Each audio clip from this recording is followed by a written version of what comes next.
Sometimes it can be shocking to realize how much sugar we actually consume, especially in some of those sugar-sweetened beverages.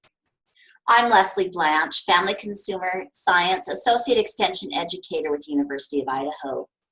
Today's healthy lifestyle topic is sugar shockers, what we need to know. And since a picture is worth 1,000 words, let's take a look visually at how much sugar is in some of our commonly consumed beverages. For instance, root beer. This is about a 64-ounce bottle, and it has 6 servings. But most of us don't drink just 12 ounces. So I'm going to pretend I'm filling up this 16-ounce glass with some root beer, which would be about a fourth of this bottle. How much sugar is that just in the 16-ounce glass, a typical dinner-sized beverage glass? 36 sugar cubes. Now, each sugar cube represents 2 grams of sugar. So that means we are actually consuming 72 grams of sugar of root beer in just this 16-ounce glass. That's all this sugar. Whoops, it's even falling off it so much. That's 36 cubes in just a quarter of this root beer bottle.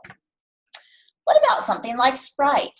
Well, sodas are pretty uniform across the board in terms of their sugar content. It might vary by a gram or 2, but that's only by a sugar cube or 2.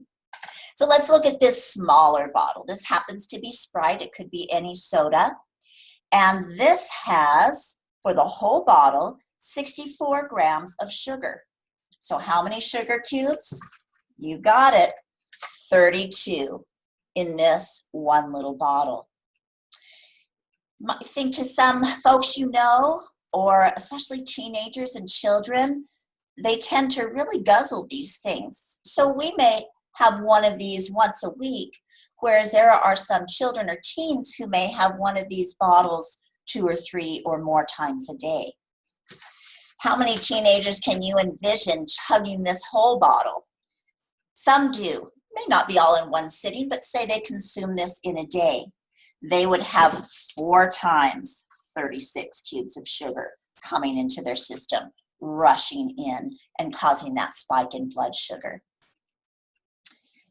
Let's look at one more beverage, energy drinks. Again, this happens to be one particular brand. I'm not representing that brand, but they're all fairly uniform in the amount of sugar. This can says 2 servings. Most people are not going to just drink half the can. They're going to drink the whole can. So we're going to look at what's in this whole can. There are 62 grams of sugar in this can, represented by 31 cubes of sugar. How many energy drinks a day do some folks consume? We want to keep that in mind. We probably wouldn't sit down and just eat these sugar cubes one after the other, but we certainly can sip or guzzle that amount of sugar in a very short time. What happens with liquid sugar is that it's digested very quickly. It goes through our digestive system fast because it's a liquid. And it also triggers a big insulin response, which time after time after time can literally wear out our insulin. They call it a pooped out pump. That insulin pump just gets tired and weak and less efficient. And that can lead to insulin resistance, which if not treated, can then progress to diabetes type 2. Unfortunately, diabetes type 2 is at epidemic levels in our society, especially in teens and children. So I just wanted to show us today how much sugar we consume in some of these liquids and give us some healthy alternatives. Let's look at water. How much sugar in water? You got it, the plate is empty. You might be thinking, well, Leslee, water's just kind of boring. It doesn't taste that great. There's no flavor to it. How can we naturally flavor water so that there is some interest for our taste buds without spiking our blood sugar levels? I love to flavor with oranges, lemons, limes. You could choose one of those or put them all together for a wonderful citrus blend. Just slicing up some of that fruit, putting it in a pitcher so that it's ready for you to pour out. And the longer it sits, the more of the essence of that juice, that flavor gets in the water. It's kind of light and refreshing. Another favorite combination of mine is lime and cucumber. Again, you could do them separately. They're very refreshing, but that combination is really yummy. And I never would have thought of floating cucumber in water, but I've been to some public venues where they had that, and it's just delicious. Summer is coming up. We've got grapes, we've got strawberries. Those are wonderful to float in water. You can even put a few frozen grapes in your water. They act as ice cubes, but then some of that flavor leaches out, and then you get to eat a few grapes at the end of the glass. Strawberry slices are another way to infuse that water with some fresh strawberry flavor. People have asked me before, well, what about diet sodas that would have no sugar in this bottle? No sugar in this bottle. Well, unfortunately, those are typically sweetened with artificial sweeteners. Some common ones would be aspartame, saccharin, stevia as well. We'll talk about stevia separately, but the other artificial sweeteners unfortunately have been shown to cause cancer in lab animals. Now, there's not a direct translation from lab animals to humans, but we are very similar. We're mammals. We share the same organs and basic physiology. So that concerns me. If it causes cancer in a rat, etc., over how many years could it possibly cause cancer in me? So I encourage people to steer clear of those artificial sweeteners. If there's one that I would recommend at all, or say have in moderation, it would be stevia, because it is plant-based from the stevia plant. However, it's been processed into a powder. What happens during that processing, we're not really sure. Stevia is relatively new on the market compared to some others like saccharin.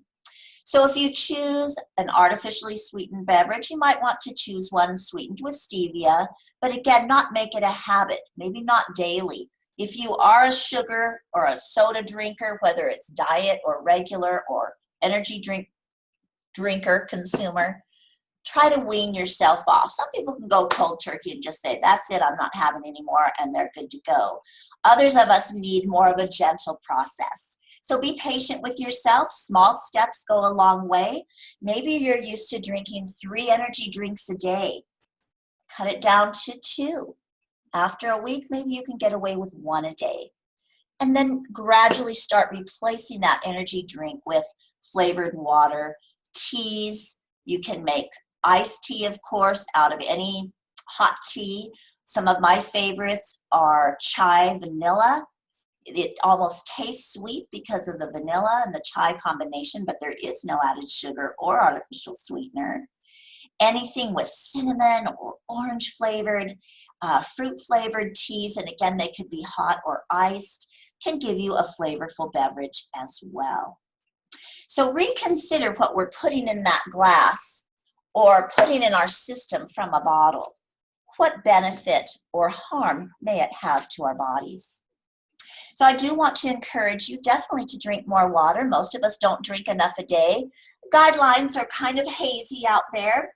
Some more recently published guidelines are actually 10 8-ounce bottles or glasses of water a day for women and up to 12 a day for men. You can tell if you're getting adequate hydration by the color of your urine. If it's very dark, almost amber color, like it would be in the morning after being asleep all night. Now that's normal for morning, but that's not normal for later in the day. If it's still a dark gold amber color, that means you probably need to have more water. Just kind of a pale yellow, that's a good sign. If it's clear, maybe you're drinking a little extra water, but that usually is not harmful. So drink your water, flavor it naturally, and enjoy a healthier lifestyle.